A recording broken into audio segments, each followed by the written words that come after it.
الله أكبر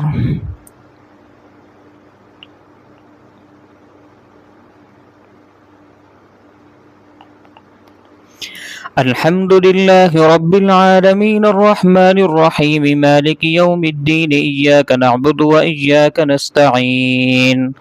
اهدنا الصراط المستقيم صراط الذين أنعمت عليهم غير المغضوب عليهم ولا الضالين آمين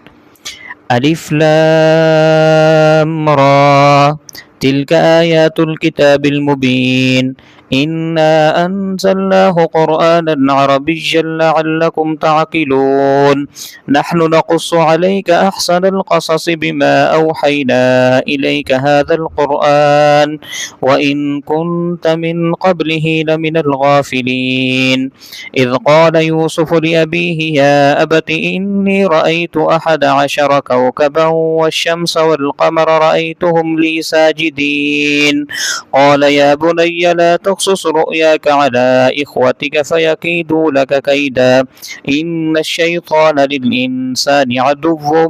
مبين وكذلك يجتبيك ربك ويعلمك من تأويل الأحاديث ويتم نعمته عليك وعلى آل يعقوب كما أتمها على أبويك من قبل إبراهيم وإسحاق إن ربك عليم حكيم لقد كان في يوسف وإخوته آيات للسائلين إذ قالوا ليوسف وأخوه أحب إلى أبينا منا ونحن عصبة إن أبانا لفي ضلال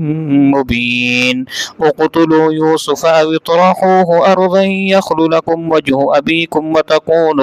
وتكونوا من بعده قوما صالحين قال قائل منهم لا تقتلوا يوسف وألقوه في غيابة الجب يلتقطه بعض السيارة إن كنتم فاعلين قالوا يا أبانا ما لك لا تأمنا على يوسف وإنا له لناصحون أرسله معنا غدا يرتع ويلعب وإنا له لحافظون